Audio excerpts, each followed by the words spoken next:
Chaque jour en Suisse, un propriétaire vend son bien immobilier pour 100 000 francs en dessous de la valeur. Il y a un point de rédemption dans le fait que de façon avérée, un bon courtier spécialisé, motivé, au bon endroit, au bon moment, peut vendre une maison 5, 10, 15 ou 20% plus cher que quelqu'un qui l'aurait vendu lui-même. Et bon, il y a 4 types de personnes qui vendent. C'est les héritiers, les divorcés, les couples dont les enfants ont quitté le foyer, qui vendent une maison trop grande pour aller dans un appart, et je dirais les jeunes qui avaient acheté, souvent avec l'aide de leurs parents et du premier job, quelque chose de petit, souvent en ville, et qui vendent ça pour aller acheter une plus grande maison. Bienvenue sur Unlocked, le podcast présenté par Swissquote qui donne la parole à celles et ceux qui bousculent les règles et réinventent leur secteur. Aujourd'hui, on s'attaque à un marché qui concerne presque tout le monde, mais qui reste souvent opaque et plein de pièges, l'immobilier résidentiel. Notre invité, Patrice Chauffat, a fait de la transparence sa mission en révélant comment chaque jour en Suisse, des propriétaires perdent des centaines de milliers de francs sans même le savoir.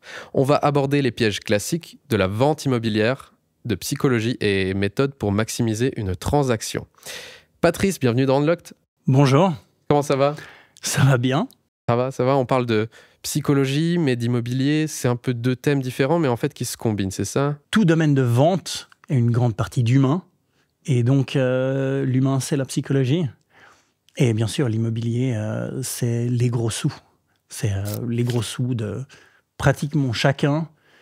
Tout propriétaire en Suisse a plus de valeur dans son immobilier que dans son compte Swissquote, normalement. Et avant de parler de gros sous, peut-être qu'on va te présenter aux gens. Alors, qu'est-ce que tu fais, Patrice ? Comment tu es arrivé dans ce monde de l'immobilier ? Alors, je suis le fondateur de Bestag, comparateur de courtiers leader en Suisse, qui existe depuis 8 ans. Et avant, j'étais dans le conseil stratégique et dans le management de la vente pour des boîtes de conseil et notamment pour une grande boîte d'assurance. Et en cette qualité de management de la vente, j'ai réalisé j'ai appris beaucoup de techniques sur comment on manage les forces de vente, comment on motive les vendeurs. Et quand j'ai découvert le monde du courtage immobilier, j'aime dire que je suis tombé amoureux avec le potentiel d'amélioration. Parce que c'est vraiment une force de vente qui n'est pas très bien managée et qui a une extrêmement mauvaise réputation. Bien que des études scientifiques, vraiment des études chiffrées, ont démontré que le courtier immobilier pouvait influencer le prix de vente de la maison. Donc, un truc passionnant parce qu'il y a beaucoup de choses à faire, une très mauvaise réputation en général, ça vient parce qu'on n'est pas content. Il y a beaucoup de gens qui ont un certain ressentiment contre les courtiers immobiliers avec lesquels ils ont bossé. Et donc il y avait beaucoup à faire. Et c'est ça dont je suis tombé amoureux, si on veut bien. Il y a beaucoup à faire, mais aussi beaucoup à dire. Peut-être avant de nous lancer dans l'immobilier, dans le sujet de ce jeu biaisé, est-ce qu'on pourrait te décrire comme un serial slasher où tu as fait beaucoup de choses dans ta carrière ? J'ai fait beaucoup de choses. Sur mon profil LinkedIn, ça dit fondateur, auteur, lecturer. Je donne quelques cours dans une haute école de gestion. Et je suis père. Et j'aime bien dire que je suis aussi game changer dans l'immobilier, mais ça, c'est pas un rôle. Je dirais, la plupart de ces rôles, ils viennent de cette même chose, de cette rébellion que j'ai contre le fait qu'on pourrait vraiment faire mieux dans le courtage immobilier et dans le fait que la plupart des prestataires qui existent sur le marché maintenant, et je dis pas quelques-uns, je dis en principe tous les prestataires dans le marché à l'heure actuelle travaillent contre leurs clients pour des raisons simples de motivation financière. Et donc, c'est ça qui m'amène à écrire un livre, et c'est ça qui m'amène à donner des cours dans des hautes écoles, et c'est ça qui m'amène à être fondateur d'une boîte. On va parler de ton livre aussi, peut-être. Tu veux le montrer, c'est 100 000 francs de plus, ça vous dit ? Pourquoi tu as utilisé ce titre-là ? Alors, 100 000 francs de plus, ça vous dit ? À la base, c'est quelque chose qu'on a réalisé. Quelqu'un m'a dit une fois, et je crois même que c'était un journaliste, il m'a dit, alors, 8 ans de Bestag, 700 ou 800 transactions à date, quelle est la chose que vous avez appris? J'ai dit, ce que j'ai constaté, c'est que chaque jour en Suisse, un propriétaire vend son bien immobilier pour 100 000 francs en dessous de la valeur. Et en fait, c'était pas un très bon statement, parce que si on regarde de façon objective, c'est plutôt entre 8 et 10 personnes en Suisse qui, chaque jour, vendent leur bien immobilier 100 000 francs en dessous de sa valeur. Mais c'était ce constat-là, et donc c'est ce qu'on a mis sur le titre. Mais en fait, c'est quelque chose qui explique les dessous de toute transaction immobilière résidentielle individuelle, donc le tout un chacun, et les pièges à éviter, et les trucs, et comment le faire juste. Et dans ton livre, tu dis que le marché immobilier, il est dysfonctionnel, c'est ça?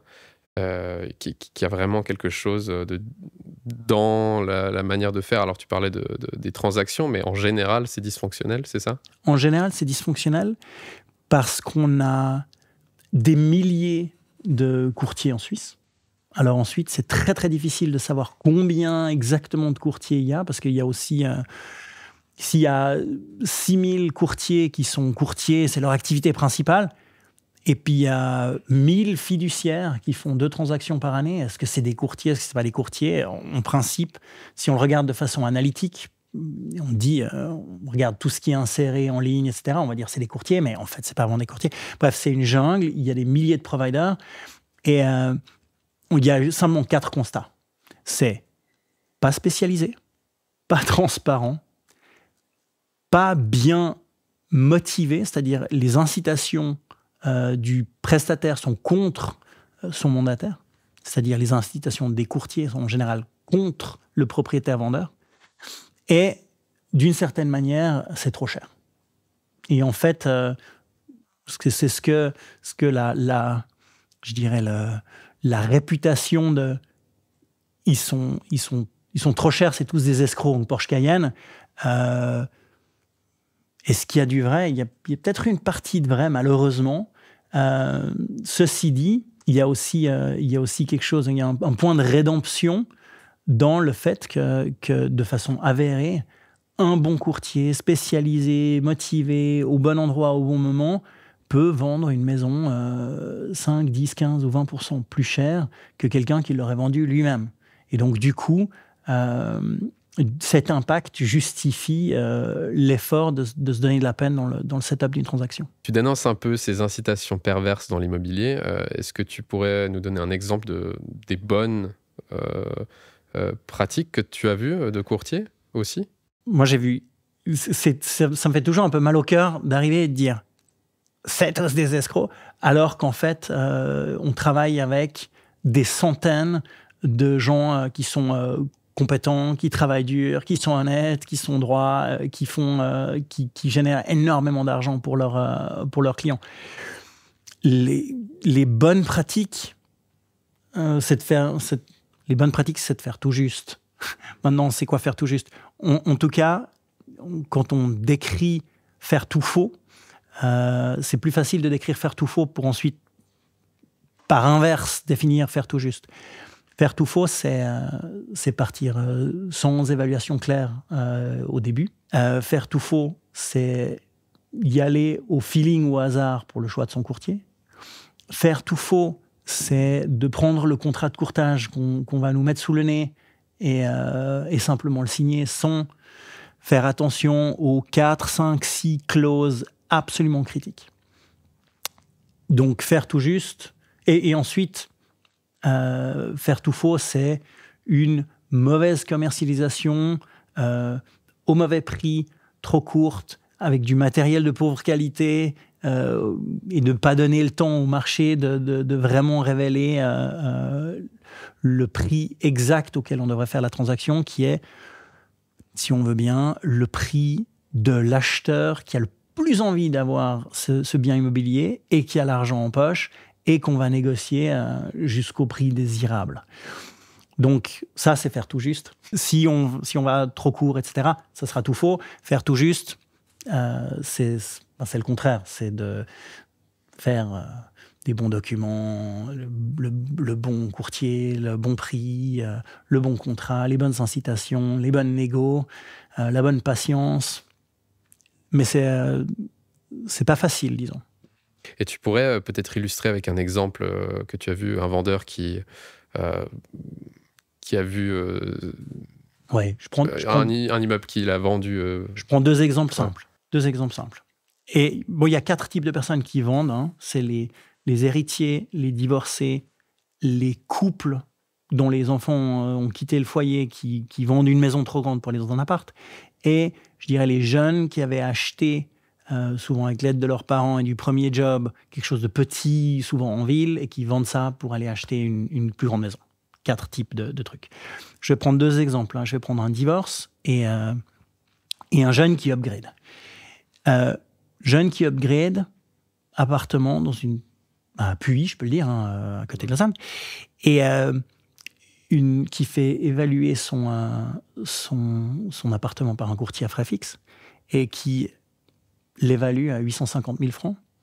Et il dit, bon, très bien, un courtier à frais fixes, ça j'économise de l'argent du courtage, je prends ça, très bien. Ils le mettent en vente et puis ils m'ont dit c'est peut-être un petit peu en dessous, mais il va y avoir une enchère, donc on va arriver quelque part. Et donc, sure enough, il y a beaucoup de demandes. Après 3-4 jours, l'annonce est retirée du marché. Ça, c'est déjà ça devrait être un red flag. Et ensuite, il y a une enchère et ça arrive à 1 million. Et son père, qui l'avait aidé à acheter l'appartement, lui dit, ça me semble quand même pas très cher. Hein. Je sais qu'on fait un profit, mais ça me semble pas très cher. Tu veux pas vérifier? Et qui vient auprès de notre boîte Bestag et on regarde son appart et je dis, on n'a pas fait, je pense que ça vaut 1,2 million. On a fait 2 évaluations de type bancaire de façon ultra fiable et neutre, par contraste avec une évaluation bancaire dont on sait qu'elle est biaisée vers le bas, faite par un courtier à frais fixes qui a de toute façon envie de vendre le plus rapidement possible et qui donc va évaluer plus bas pour que ça soit plus facile. Et on a fait venir les 3 meilleurs courtiers locaux qui, donc avec 5 évaluations, on a pu lui dire, écoute, ton appart vaut 1,2. Puis il nous a répondu, mais c'est absolument impossible, on vient d'avoir une enchère. Une enchère, c'était sur HomeGate, on a fait une enchère et on est arrivé à 1 million. Mauvais prix d'ancrage, pas assez longtemps sur le marché. S'il y a tous les gens qui veulent aller acheter le truc au rabais qui arrive en même temps et qui sont tous arrivés devant le magasin 2 heures avant parce qu'ils savaient qu'il y aurait des trucs au rabais, on n'aura pas les gens qui payent le bon prix. C'est un peu l'équivalent d'avoir mis, je sais pas, une montre en vente, en enchère sur Internet et puis moi, la chance. Je raconte, si toi et moi, on est dans un café et puis que tu sors des petits dessins, des croquis papier de Picasso, on va pouvoir les vendre dans ce café. Mais on ne va pas les vendre au bon prix. On n'a pas les bonnes personnes, on n'a pas le bon prix d'ancrage, on n'a pas la bonne méthode d'enchère. On va pas les vendre, on va pas les vendre au bon prix. Et donc, du coup, l'appart a été vendu pour 1,225 dans le mois. Donc, c'était pas que le 1,2 était sorti d'un chapeau ou impossible, etc. Donc, c'est là qu'on voit il y a plusieurs centaines de milliers de francs. Et alors que le processus avait l'air impeccable. Mais il y a plusieurs centaines de milliers de francs.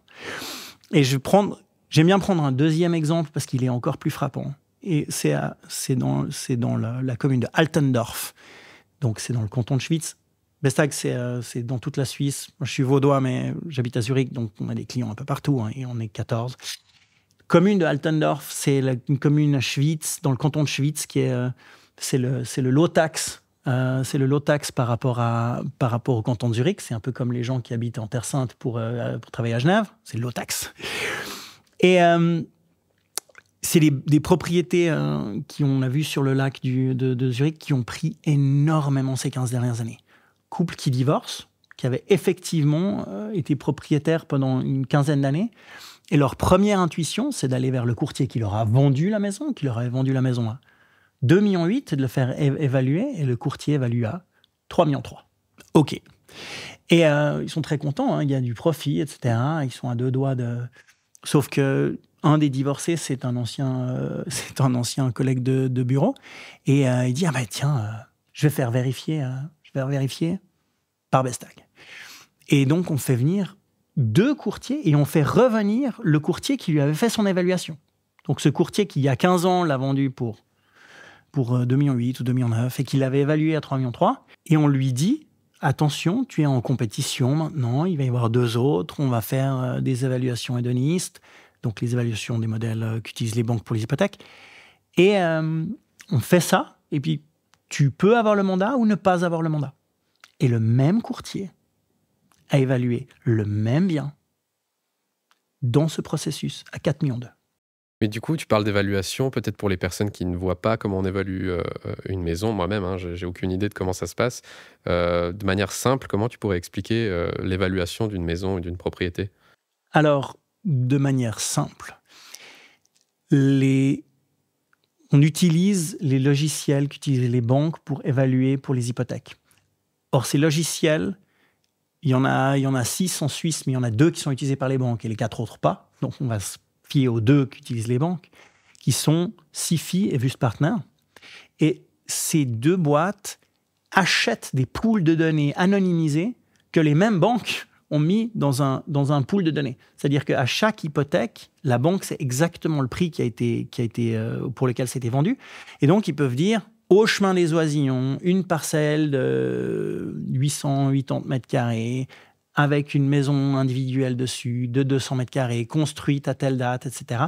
Et donc, il y a un certain nombre de points de données, et on a donc des vraies transactions. Et ensuite, c'est des modèles statistiques multiples régression qui, en fait, disent il y a une prime pour être proche de la gare, loin de la gare, proche de la Migros, loin de la Migros, etc. Qui fait que pour chaque bien en Suisse, ces modèles peuvent donner un prix. Et ils donnent aussi une fiabilité. Donc, si vous êtes au centre-ville de Lausanne, où il y a suffisamment de transactions, le prix sera super fiable. Et pour une grange out there, dans des endroits où il n'y a pas eu de transactions pendant 2 ans, ça va dire on n'est pas trop sûr. Mais donc, on va utiliser ce logiciel. Je dirais, en comparaison avec... et le courtier qui va mettre les paramètres, souvent, peut tourner un peu le bouton. Parce que je peux dire, c'est parfaitement rénové, la cuisine, c'est une cuisine de luxe, alors en fait, c'est une cuisine moyenne, etc. Donc, la personne qui utilise le modèle peut vraiment influencer le modèle 5% à la hausse, 5% à la baisse, mais disons qu'il y a une certaine objectivité. L'ancienne façon d'évaluer les maisons, c'était un architecte venait et il disait « Alors, il y a 1000 mètres cubes, on construit pour 1000 mètres carrés, donc ça fait 1 million de construction pour remplacer cette maison. Le terrain vaut 500 par mètre carré, donc il y a 1000 mètres carrés, ça fait un demi-million. 1 million plus un demi-million. Ah, mais la maison, elle a 25 ans, donc il faut enlever 0,8% par année, et donc ça fait... 800 000, et donc 800 000 plus 500 000 de terrain, ça fait 1,3 million. Le problème de ça, c'est que l'architecte arrive et dit « Cette maison vaut 1,3 million. » Et ensuite, il peut backfit les paramètres. Parce que s'il avait vraiment envie de répondre « Elle vaut 1 million », il aurait mis que le terrain vaut 400 par mètre carré et pas 500 par mètre carré. Il aurait dit que pour la vétusté, on enlève 1,1% et pas 0,8%. Parce que vous avez un chien, et donc du coup, ça fait 1,1. Et donc, on peut arriver aux chiffres qu'on veut, en tournant les paramètres, mais ça a l'air scientifique, robuste, etc. Pour ça que tout mon respect pour les experts, et tout mon respect pour les avocats qui leur font confiance, mais les mecs, c'est vraiment, c'est de la poudre aux yeux. Et donc, souvent, ces analyses... elles sont pas proches du marché et on peut vraiment y mettre le chiffre qu'on veut. J'ai vu une fois, pour une propriété de maître, j'ai vu un loyer théorique de 140 000 francs par mois. Pour justifier une valo, c'est comme si un loyer de 140 000 francs par mois, ça vaut tant. Ces gens. Mais c'est pas une façon d'évaluer un truc. C'est ridicule. Donc, in fine, les modèles hédonistes, c'est la nouvelle norme. Pour 95% des trucs, ça sera le plus fiable, le plus rapide, la façon la plus abordable. Par contre, avoir le savoir de de l'artisan courtier, si je peux dire, qui est en train de faire ça dans la région, quelqu'un qui a déjà 3 appartements en vente à Gland, si on lui montre un 4e appartement, il va pouvoir interpeller en disant « Voilà, j'ai un 120 mètres carrés qui a la vue et qui est relativement neuf. Alors lui, il est plutôt premium, mais j'ai un 150 mètres carrés, mais plutôt un peu plus vétuste, etc. Donc celui-là, il est un peu moins cher que celui-là, un peu plus cher que celui-là. » Il va pouvoir dire au gut feel, il va pouvoir nous dire « Ça vaut tant. » Puis ensuite, il peut aller faire une hédoniste et puis arriver sur son chiffre s'il veut. Et donc, pour nous, c'est important d'avoir le gut feel du courtier, mais du courtier qui a exactement les bons trucs en vente. Et c'est pas tous les bons. On fait beaucoup d'analyses de données sur tout ce qui est commercialisé en Suisse parce que on fait un truc qui est un peu semi-autorisé, c'est-à-dire qu'on collectionne toutes les données de tout ce qui est inséré en Suisse. Ça nous permet de dire qui a quoi. Et ça nous a permis aussi de dire que en Suisse, il y a environ, c'est assez stable over time, il y a environ 13% des vendeurs suisses qui choisissent un des 3 courtiers les plus qualifiés pour leur vente. Et les autres choisissent un courtier qui est moins qualifié. Alors ouais, on parle de comment en fait vendre son bien, mais comment l'évaluer, comment se placer du côté vendeur. Mais du côté acheteur, moi ce qui m'intéresse aussi, c'est souvent on parle de maison idéale. Hein. Il y avait aussi une étude du 24 heures autour de ça. Selon ton expérience, qu'est-ce que les Suisses recherchent vraiment quand ils achètent? Alors, numéro 1, ils recherchent souvent un truc qui est exactement la limite de ce qu'ils peuvent se permettre. Et ils ont raison. Parce que au final, c'est un investissement safe, c'est le plus gros investissement. C'est un investissement safe qui va avoir un assez bon retour, c'est-à-dire un retour, on va économiser du loyer, on va payer moins d'hypothèques que ce qu'on paye en loyer, on va avoir une petite appréciation. C'est une protection contre l'inflation aussi, donc c'est un investissement ultra safe, donc les gens ont bien raison d'investir autant que ce qu'ils peuvent. Précise, c'est pas un conseil en investissement, non. On doit toujours le dire. Ça fait partie des plus safe, on va dire. Ouais, ça fait partie du plus safe. Et on a vu des trends, mais je dirais, il y a 3 ou 4 trends. C'est vrai qu'il y a le cliché, c'est-à-dire que la famille recherche une maison avec jardin, ils sont prêts à être un petit peu plus hors de la ville, etc. Ces clichés sont tous vrais, on voit. Le couple de retraités qui dit que la maison est quand même assez lointaine et que ça serait peut-être bien d'être moins dépendant de la voiture pour aller chercher les croissants le matin, d'avoir moins d'escaliers à faire tous les jours parce que madame, monsieur s'est fait remplacer la hanche. Donc tout ça, ça existe, je dirais. Mais ce qu'on voit comme trend, c'est qu'on voit plus de demandes pour du clé en main. Donc les gens ont moins envie d'acheter quelque chose à retaper. Il y a encore des gens qui achètent des trucs à retaper, mais un peu moins. Donc, quand il y a moins de désir, il y a un petit peu plus de primes pour le clé en main. Donc, ça veut dire aussi il y a une plus haute prime pour retaper. Donc, les gens qui ne voulaient pas retaper, pensez-y. Peut-être qu'en retapant, vous auriez un truc un peu meilleur marché pour un peu mieux si vous voulez bien faire les travaux. Ça, c'est un des aspects. On a vu avec Covid une demande supplémentaire une chambre supplémentaire pour faire bureau. Ça, c'est sûr. Avec Covid, on a aussi vu on a vu les gens qui acceptent d'avoir un trajet pendulaire un tout petit peu plus long. Et donc, ça donne une prime par rapport aux agglomérations. Je prends Zurich, mais je pourrais aussi prendre Genève. Quelqu'un qui travaille à Genève, jusqu'à présent, peut-être qu'il voulait vivre plutôt à Nyon, mais il sera d'accord de vivre à Morges ou à Renan parce qu'il va que 3 fois par semaine au boulot. Donc, c'est une augmentation du temps de pendulaire, respectivement, le fait que les gens acceptent ça plus. Donc, je dirais, on va dans un trend, dans une direction, plus d'appart, je pense, en proportion.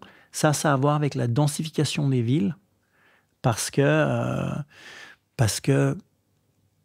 quand la vieille veuve meurt avec sa maison avec jardin qui était incroyable, une maison avec jardin en ville de Lausanne ou en ville de Genève, elle sera pas...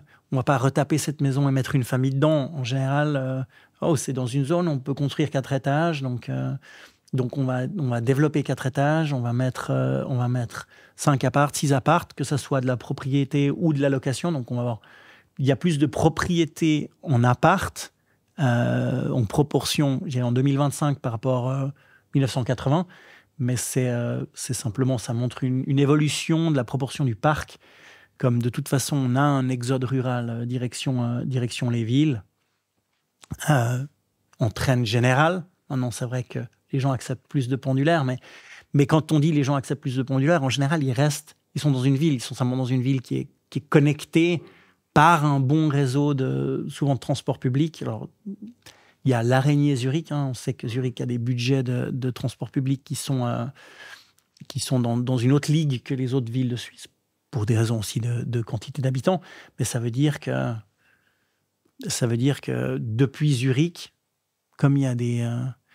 peut aller partout, quoi. Il y a des S-Bahn qui vont à une demi-heure de Zurich. Enfin, le grand Zurich, ça va jusqu'en Argovie et ça va presque jusqu'à Saint-Gall et le grand Zurich, c'est à la superficie enfin, même plus que le canton de Vaud. C'est énorme. Mmh. Mais là, on parle de réseau ferroviaire. Moi, j'aimerais parler de réseau digital, de digitalisation, en fait. Alors, Swissquote a digitalisé l'accès au marché financier. D'ailleurs, on propose une hypothèque, si vous voulez aller voir sur le site Internet. Mais toi, tu digitalises la vente immobilière. Et qu'est-ce que, pour toi, la tech change vraiment pour le client? Alors, je dirais, la tech a beaucoup changé la commercialisation immobilière. Ça, c'est sûr. Avec la possibilité de faire, avec des appareils photo spéciaux, de faire des visites virtuelles qui sont de très haute qualité. Ça, je dirais, les photos de drones sont maintenant communes, etc. Donc, il y a une certaine tech, la tech de la vente, qui permet d'atteindre mieux les clients, mais qui permet aussi de mieux les filtrer. Parce que si on a une visite virtuelle, il y a plein de gens qui vont cliquer la visite virtuelle puis qui vont skipper la visite physique. Donc ça, c'est un gain. Je dirais, de notre côté, la tech, ça permet de trouver le meilleur courtier. Parce que plutôt que de choisir au pif, on peut dire, on va prendre 1, 2, 3 courtiers qui sont spécialisés dans la région, qui ont fait des bons résultats dans le passé, qui vendent à des bons prix du mètre carré dans le passé, etc. Beaucoup de choses qu'on peut savoir si on torture un petit peu les données dans le bon sens. Donc ça, c'est un avantage clair. La description que je faisais tout à l'heure des méthodologistes d'évaluation, avoir une évaluation fiable d'un bien avant la vente, c'est absolument crucial. Et comme décrit, il y a 30 ou 40 ans, même il y a 25 ans, puisque ces méthodes d'évaluation hédoniste, c'est vraiment ces 25 dernières années l'essor. Avant, on était un petit peu au Moyen-Âge et maintenant, on a quelque chose de moderne, c'est de la tech. Et si on parlait d'intelligence artificielle, j'ai beaucoup de choses... Il y a beaucoup de choses that I'm excited about. Il y a beaucoup de choses qui me rendent extrêmement enthousiaste pour le futur. Je suppose surtout pour les calculs, pour tout ce qui est évaluation, ça devrait aussi avoir une bonne overview, donc une bonne vue d'ensemble sur le marché, plus facile que si on devait farfouiller à travers Internet. C'est ça qui aide, surtout, je pense. Je dirais, il va y avoir un gain d'efficacité du marché. Et alors ça, il ne faut pas le dire au grand portail immobilier qui on vit qu'on n'y croit pas, surtout celui qui est en train de faire son IPO. Mais un agent de recherche immobilière qui voit tout, qui propose des choses et auquel l'acheteur peut dire j'aime, j'aime pas, pour que l'intelligence artificielle apprenne de l'acheteur quelles sont ses préférences, même celles qu'il n'a pas exprimées de façon explicite. Ça va permettre aux gens de mieux trouver.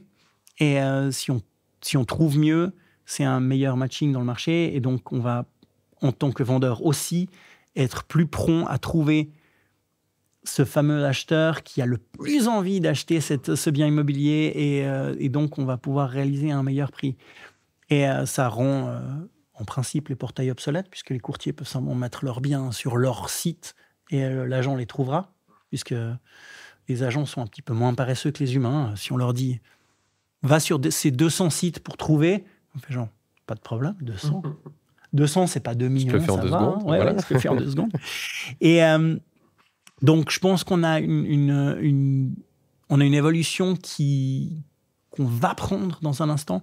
Et pour la vente, moi, ce que je vois à l'heure actuelle, ce qu'on est en train d'implémenter chez nous à l'heure actuelle sur notre portail, c'est pour un vendeur, la paresse du vendeur, souvent, elle lui coûte très cher. C'est-à-dire que si un vendeur dit « non, mais c'est bon, moi j'ai un appart à Lausanne, ça se vend de façon facilement », je fais 4-5 photos avec mon portable, je les mets sur un portail gratuit de petites annonces en ligne sur lequel on vend aussi des vélos d'enfants et des tickets de concert à la revente.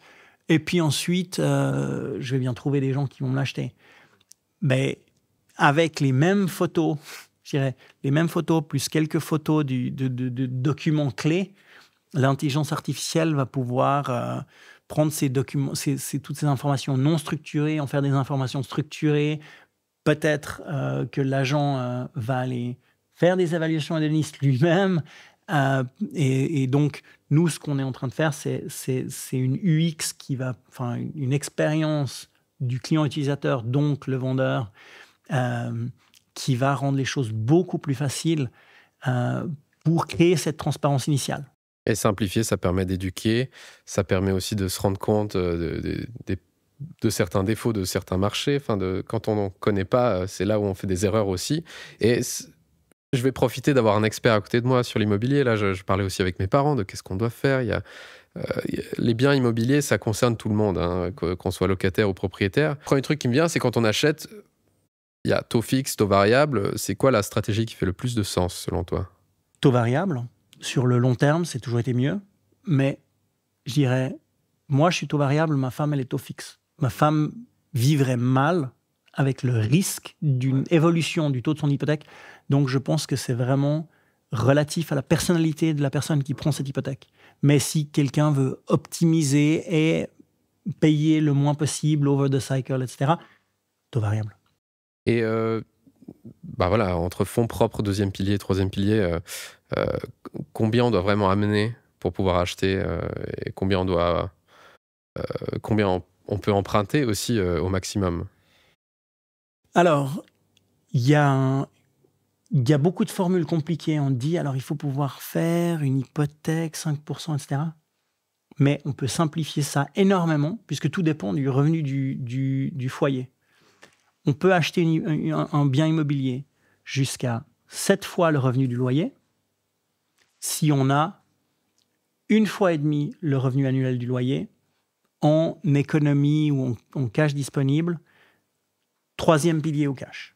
Et ensuite, pour améliorer à la marge, pour pouvoir acheter à 2,5 millions quelque chose que la banque évalue à 2,3 millions, on peut penser à nantir le 2e pilier.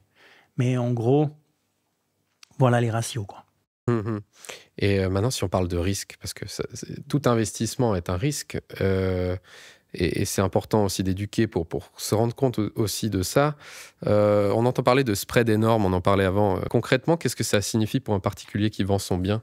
Mais un particulier qui vend un bien et qui ne sait pas exactement combien ça vaut avant, disons que ce bien vaille environ 1 million, ce bien va se vendre entre 800 000 francs et 1,2 million. Et donc, c'est ça, ce spread énorme. Et donc, c'est d'avoir un bon résultat par rapport au prix va être beaucoup plus important que d'économiser 5, 10 ou 20 000 francs sur la commission. Et donc, c'est pour ça qu'on recommande toutes les bonnes pratiques que j'ai mentionnées au début, hein, donc la bonne évaluation, etc. Mais si on a une évaluation solide et qu'on peut dire ce bien vaut à peu près 1 million, donc avec des hédonistes, des courtiers, on va pouvoir dire au courtier, tu veux 3%, tu les auras si tu vends à 1 million, qui est la valeur du bien. Si tu vends mieux, on va te donner un bonus. Et si tu vends moins bien, on va te donner un malus. Enfin, tu vas être pénalisé par un malus. Et je prends un exemple vraiment numérique. Si on prend 15%, un courtier qui vendrait la maison à 1,1 million toucherait 45 000 parce qu'il aurait 30 000 pour avoir vendu 1 million, plus 15% de 100 000. Et s'il vendait à 900 000, s'il proposait d'accepter une offre à 900 000, il serait pénalisé de moins 15 000, donc il gagnerait 15 000 francs. Donc il serait motivé à vendre au meilleur prix et il serait honnête quand il dirait d'accepter une offre. Parce que s'il dit d'accepter une offre, même 1,40 million, on sait que si c'était possible de faire 1,1 million, il aurait poussé puisqu'il gagne 15%. Alors que 3%, en fait, c'est peanuts. Mmh. Et peut-être pour finir la discussion, super intéressante d'ailleurs, merci encore d'être venu sur le podcast. Il y a beaucoup de gens qui pensent qu'ils peuvent vendre seuls pour économiser les frais de courtage. Pourquoi c'est souvent une fausse bonne idée? Mais c'est vrai qu'ils peuvent vendre seuls souvent, et c'est vrai qu'ils peuvent économiser les frais de courtage, mais ils vont très très très souvent pas réaliser le prix que va pouvoir réaliser un courtier, parce que les courtiers sont capables de réaliser un meilleur prix pour plusieurs raisons. Un, ils ont plus d'assurance sur la vraie valeur du bien. Donc, quand ils sont en négociation, ils savent, on peut dire, moi, je négocie toujours dur. Oui, mais si je négocie dur, alors que j'avais une offre à 1,50 million pour un truc qui vaut 1 million, c'est débile et je vais peut-être perdre cette offre et ensuite, j'en aurai plus jamais d'aussi bonne. Donc, savoir, c'est une chose. Bien présenter le bien. Quand on a un bien à 1 million, il faut que le prospectus fasse sentir à l'acheteur que ça vaut 1,2 million, puis qu'il va visiter quelque chose qui est une bonne affaire. Parce que les gens révisent jamais leur premier jugement. On dit les premières impressions comptent. Les gens révisent jamais leur première impression complètement. Alors que si on voit un torchon de prospectus, on se dit, bof, il est affiché à 1 million, mais il doit valoir 800 000, ben, on va voir, non, il est un peu mieux que ce que je pensais, mais alors, mais il vaut pas tout à fait 1 million quand même. Alors que ça peut être le même bien. Donc, l'ancrage, avec une très, très bonne présentation, la négociation et la connaissance du prix, et ensuite, les portails ne sont pas parfaits, on en parlait tout à l'heure, s'il y avait de l'AI, de l'intelligence artificielle, les portails seraient mieux. Il y a tous ces acheteurs qui ont 60 alarmes non lues et qui lisent plus jamais leurs alarmes, et du coup, qui vont rater certaines offres, alors que le courtier qui vend dans la région, qui a 3 trucs similaires à vendre dans la région, il a déjà vu tous les acheteurs du pool de la région. Et donc, on va être vraiment sûr qu'on amène tous les acheteurs au même moment. Et donc, ça va permettre de faire un bidding. 2 offres, c'est beaucoup mieux qu'une. Une, c'est beaucoup mieux que 0. Et donc le courtier va réaliser un meilleur prix et de plus que la commission. D'ailleurs, ça a été prouvé scientifiquement dans une étude économétrique aux États-Unis. Les courtiers qui vendaient pour eux-mêmes vendaient 5% plus cher que quand ils vendaient pour leurs clients. Donc, le courtier peut influencer le prix. Il faut simplement le mettre dans le setting où il va influencer le prix positivement.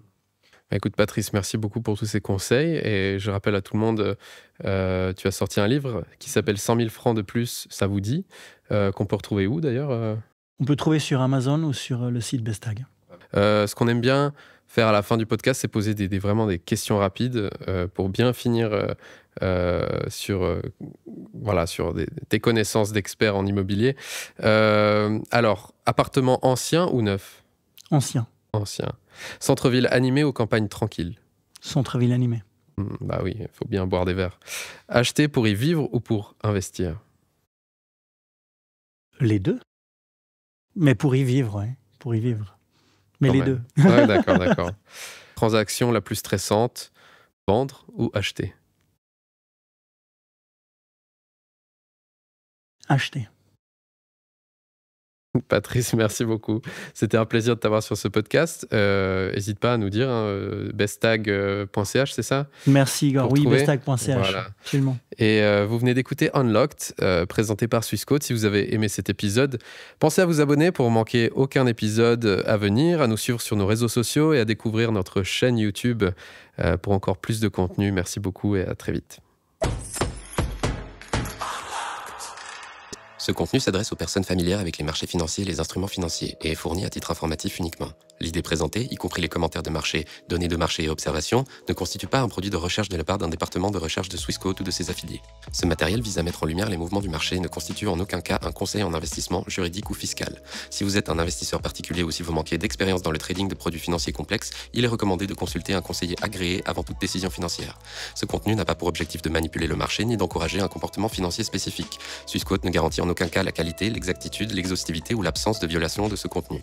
Les opinions exprimées sont celles du consultant et sont fournies à des fins éducatives uniquement. Toute information liée à un produit ou à un marché ne doit être interprétée comme une recommandation d'une stratégie d'investissement ou d'une transaction. Les performances passées ne garantissent pas les résultats futurs.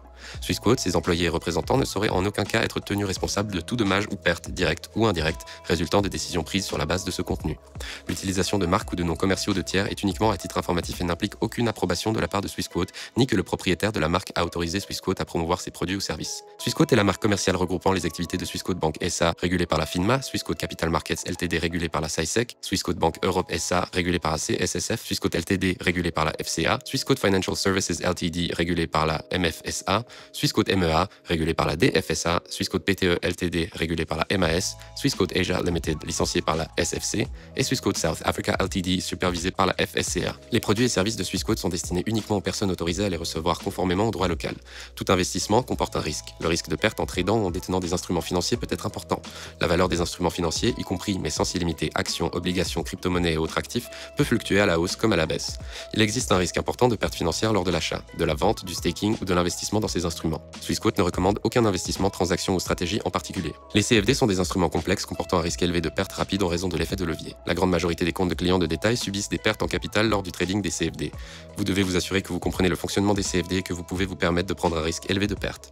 Les actifs numériques ne sont pas régulés dans la plupart des pays et les règles de protection des consommateurs peuvent ne pas s'appliquer. En tant qu'investissement hautement volatile et spéculatif, ils ne conviennent pas aux investisseurs ayant une faible tolérance au risque. Assurez-vous de bien comprendre chaque actif numérique avant de trader. Les crypto-monnaies ne sont pas considérées comme une monnaie légale dans certaines juridictions et sont soumises à des incertitudes réglementaires. L'utilisation de systèmes basés sur Internet peut entraîner des risques importants, notamment mais sans s'y limiter la fraude, les cyberattaques, les pannes de réseau et de communication, ainsi que le vol d'identité et les attaques de phishing liées aux cryptoactifs.